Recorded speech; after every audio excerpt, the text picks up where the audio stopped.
اور انفارچونیٹلی ایک قانونی پوزیشن کے اوپر بٹھایا گیا ہے اسی مقصد سے. تو اس نے نوٹس بھیجا کہ بھائی آپ جواب دیں, آپ تو انڈیا میں بیٹھ کر غزوہ ہند کو پروموٹ کر رہے ہیں اور ملک مخالف جذبات کو ابھار رہے ہیں. حالانکہ صورتحال یہ ہے کہ حدیث کا اگر کوئی آدمی سوال حدیث کے تعلق سے کرے گا کہ کیا اس طرح کی حدیث ہے, تو جواب یہی ہوگا کہ حدیث موجود ہے. یہ بالکل ایسا ہی ہے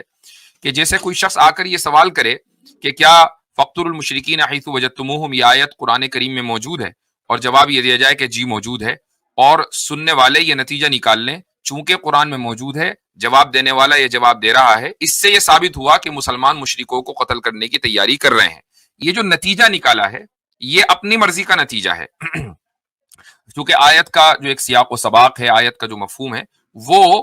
بالکل الگ ہے, اور نتیجہ آپ اپنی مرضی کا نکال کر اس کو اپنے ایک خاص ورلڈ ویو اور خاص منظر نامے میں آپ اس کو فٹ کر رہے ہیں. بالکل ایسا ہی غزوہ ہند کے تعلق سے بھی ہے. تو جہاں تک حدیثوں کا تعلق ہے, میں اس کی تفصیل میں تو نہیں جاؤں گا چونکہ یہ ایک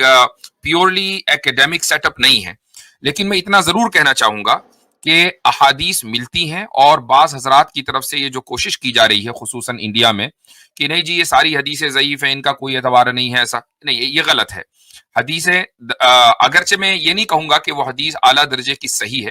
لیکن ہمارے یہاں اصول حدیث میں ایک نقطہ نظر ملتا ہے جس کو ہم بولتے ہیں تعدد طرق, یعنی ملٹیپل چینز آف ٹرانسمیشن. ایک روایت, ایک نریشن اگر ملٹیپل چینز آف ٹرانسمیشن سے ہو کر ہم تک پہنچے, اور مان لیجئے ہر ایک چین آف ٹرانسمیشن میں کچھ نہ کچھ ویکنس ہو, کچھ نہ کچھ کمزوری ہو, تو یہ سب مل کر مضبوط ہو جاتی ہیں. یہ بالکل ایسا ہی ہے جیسا کہ آپ ایک برانچ لیں, ایک ٹہنی لیں کسی درخت کی, تو بہت آسانی کے ساتھ اس ٹہنی کو توڑا جا سکتا ہے اگر وہ پتلی سی ہے, لیکن اگر آپ پتلی پتلی ٹہنیوں کو ایک جگہ کر دیں اور اس کے بعد ان سب کو ایک ساتھ توڑنے کی کوشش کریں تو یہ ممکن نہیں ہوگا, اس لیے کہ ایک سے دوسرے کو قوت مل گئی. بالکل ایسا ہی یہ چین آف ٹرانسمیشن کا بھی اصول ہے. تو اگر آپ پیورلی اصول حدیث کے نقطہ نظر سے دیکھیں تو ان احادیث کا انکار نہیں کیا جا سکتا. البتہ غزوہ ہند کے تعلق سے میری ایک ویڈیو ہے, اور جس وقت یہ ویڈیو بنی تھی اس وقت اہل پاکستان کو بہت ناگوار گزرا تھا یہ واقعہ, اور غالباً یہ 4 سال ہو گئے اس ویڈیو کو. اروین سہرن ایک صاحب نیوزی لینڈ میں رہتے ہیں, ان کے ساتھ میرا انٹرویو ہوا تھا غزوہ ہند کے تعلق سے, اور میں نے یہ ثابت کیا تھا, بلکہ پاکستان کے اس وقت کے مفتی اعظم حضرت مولانا مفتی رفیع عثمانی صاحب رحمہ اللہ کی کتاب کے حوالے سے یہ ثابت کیا تھا کہ اکثریت کی محدثین میں, اور جو لوگ ان موضوعات سے دلچسپی رکھتے ہیں, علامات قیامت وغیرہ, ان کی رائے کے مطابق جب محمد بن قاسم رحمۃ اللہ علیہ کا حملہ ہوا تھا سندھ پر, تو اس وقت یہ جو آپ صلی اللہ علیہ وسلم کی پیشن گوئی ہے یہ پوری ہو چکی ہے, یعنی سن 711 ہجری میں. تو اب آپ یہ بتائیں کہ بلکہ ہجری میں نہیں, یہ اس میں عیسوی میں, تو آج سے اگر کوئی چیز 1350-1400 سال پہلے ہوئی ہے ایکسکیوز می, تو آج اس کے اوپر رونا کیسا؟ تو اب یہ جو ہوا یہ کہ پاکستان میں کچھ افراد ایسے ہیں جن کا میں نے اس ویڈیو میں بھی نام لیا ہے کہ جنہوں نے اس حدیث کو کچھ اس انداز سے پیش کیا اپنی یعنی اس خاص خیال رکھنے والے افراد کے خون کو گرمانے کے لیے کہ بھئی دیکھو آپ صلی اللہ علیہ وسلم نے تو پیشن گوئی کر رکھی ہے, لہٰذا بس اب دشمن کا جو وقت ہے وہ قریب آیا چاہتا ہے. اس طرح کا جو ہے خیال پیش کیا گیا, اور اس حدیث کو اتنا پیش کیا گیا اس طریقے سے مختلف پلیٹ فارمز کے اوپر, خصوصاً پاکستانی کانٹیکسٹ میں, کہ لوگوں کو یہ سمجھ میں آنے لگا گویا کہ یہ حدیث متواتر قرآن کریم کے برابر ہے. حالانکہ یہ چیز غلط ہے. ہمیں ہر چیز کو یعنی نیوٹرل ہو کر دیکھنا چاہیے. یہ نہیں کہ ہمارا ایک خاص ورلڈ ویو ہے, ہم ایک خاص پس منظر رکھتے ہیں, ہمارا ایک خاص نقطہ نظر ہے, تو اس نقطہ نظر سے ملتی جلتی ہمیں کوئی بات ملی ہم اس کو اچک لے جائیں اور اس کو پھر ہم پروپیگنڈے کے طور پر استعمال کریں, یہ چیز غلط ہے. جو حدیث موجود ہے ہم اس کی جس طریقے سے اس حدیث کو نکار دینا اور اس کو یہ کہنا کہ یہ حدیث درست نہیں ہے, ایک خاص قسم کی ذہنیت کو کی عکاسی کرتا ہے, اور یہ ذہنیت آپ کو انڈیا میں کچھ لوگوں میں ملے گی. ایسے ہی اس حدیث کو متواتر مان لینا یا قرآن کے درجے پر مان لینا اور اس بات کو قطعی طور پر کہنا کہ نہیں یہ واقعہ ہوا نہیں بلکہ آئندہ ہوگا, یہ بھی ایک خاص پس منظر کی عکاسی کرتی ہے, اور یہ بھی پھر ایک پروپیگنڈے کا حصہ ہے. آپ کا جو درمیانی رویہ ہے وہ یہ ہے کہ حدیث موجود ہے، حدیث کا درجہ حسن کا ہے، چونکہ ملٹیپل چینز آف ٹرانسمیشن جس کو ہم متابعات کہتے ہیں، تعدد طرق کہتے ہیں، اس کی وجہ سے اس حدیث کا درجہ حسن ہو گیا۔ اب یہ ہے کہ یہ واقعہ آگے ہوگا یا یہ واقعہ پہلے ہو چکا ہے، اس تعلق سے اکثریت کی رائے یہ ہے کہ واقعہ پہلے ہو چکا ہے، اور اگر نہیں ہوا تو بھائی یعنی اس کے بارے میں کچھ کہا نہیں جا سکتا کہ آگے ہوگا یا نہیں، لیکن اکثریت کی رائے یہ ہے کہ واقعہ پہلے ہو چکا، اور یہ وہ واقعہ ہے کہ جو محمد بن قاسم رحمہ اللہ نے سندھ کے اوپر حملہ کیا تھا۔ تو ہمیں اس تناظر میں اس چیز کو دیکھنا چاہیے۔ اب یہ کہ محمد بن قاسم نے کیوں حملہ کیا تھا، اس کے اوپر بھی میری ایک ویڈیو ہے کہ وہ کیا اسباب تھے کہ راجہ داہر کہ جس نے ٹیررسٹ اور دہشت گردوں کو پناہ دی ہوئی تھی، تو اس کے اوپر خلافت بنو امیہ نے کیوں کارروائی کی تھی۔ تو یہ پوری ایک ویڈیو میری اس موجود ہے تاریخی تناظر میں، اس کو دیکھا جا سکتا ہے۔ پاکستانی احباب کو اتنا برا اس لیے لگا چونکہ یہ جو ان کے ذہنوں میں سب کی بات نہیں کر رہا ہوں، بلکہ کچھ لوگوں کی جو خصوصاً ہمارے کیا نام ہے ان کا، اوریا مقبول جان، ان کے یعنی مستقل دیکھنے والے ہیں، ان کے پرماننٹ ویورز ہیں، ان کو بڑا برا لگا کہ بھائی اوریا صاحب تو یہ کہتے ہیں کہ بس اب 2 سال میں کیس نمٹنے والا ہے، غزوہ ہند ہونے والا ہے۔ تو یہ چیز پروپیگنڈے کا حصہ ہے۔ میں دونوں طرح کے پروپیگنڈے کو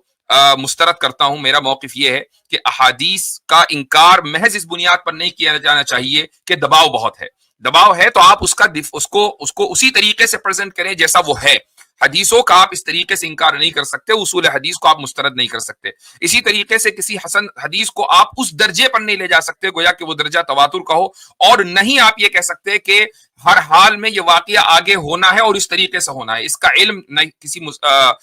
کسی ولی کو دیا گیا، نہ کسی صحابی کو دیا گیا، اور نہ ہی کسی محدث اور فقیہ کو دیا گیا۔ اکثریت کی رائے یہ ہے کہ موسٹ لائکلی یہ واقعہ پہلے ہو چکا ہے، جیسا کہ میں نے ابھی 2 مرتبہ یہ بات رکھی ہے۔ تو یہ چند گزارشات تھیں، اور اس کے تعلق سے چونکہ غزوہ ہند کی بحث اس وقت انڈیا میں بڑی سوشل میڈیا کے اوپر ٹرینڈنگ میں ہے ایک خاص وجہ سے، اور وہ وجہ یہ ہے کہ ذرا سا پولیٹیکل اس وقت پریشر میں ہے گورنمنٹ۔ تو جو اس طرح کے لوگ ہوتے ہیں کہ جو اس پریشر کو ڈائیورٹ کرنا چاہتے ہیں، تو ان کو کسی نقطے کی تلاش رہتی ہے کہ یار کوئی ایسی بات مل جائے مسلمانوں کے تعلق سے کہ جس سے آپ ہندو مسلم کر سکیں، اور ہندوؤں کو آپ مسلمانوں سے بدزن کر سکیں، اور ان کی یہ دکھائیں کہ دیکھو یہ تمہیں ماننا چاہتے ہیں، یہ تمہیں ختم کرنا چاہتے ہیں، تاکہ جو ایک الیکشن کی جو سیاست ہے وہ سیاست کامیاب رہے۔ گزشتہ چند سالوں سے نہیں، بلکہ میں کہتا ہوں کہ 2 عشروں سے 2 دہائیوں سے یہی چل رہا ہے، لیکن مجھے بڑی حیرت ہے کہ لو آئی کیو والے جو ہے ان کی آنکھیں نہیں کھل پا رہی ہیں۔ تو بہرحال یہ چند باتیں تھیں، اس کے بعد انشاءاللہ ہم لنک پبلک کرتے ہیں۔ عاصم بھائی آپ کو کچھ ایڈ کرنا ہو اس میں تو۔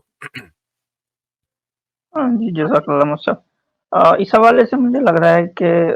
پتہ نہیں دارالعلوم دیوبند کو تو خبر پہنچی ہوگی، تو مجھے لگا کہ شاید ان کو جو ہے ان لوگوں کے خلاف کچھ نہ کچھ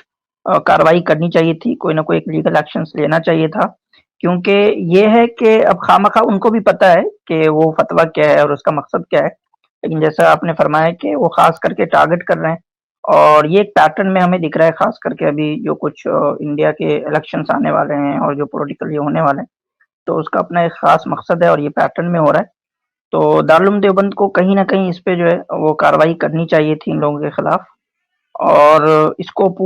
پورے میڈیا نے جو ہے پھر اسی طریقے سے ہاتھوں ہاتھ لیا ہے۔ سارے بڑے بڑے میڈیا والوں نے جو اس کو چلایا، ان کو فتویٰ تک پڑھنے نہیں آتا، اور وہ یہ فتویٰ چلا رہے ہیں، ان کو تو حدیث کے اندر کیا لکھا ہے یہ تک کی سمجھ نہیں ہے،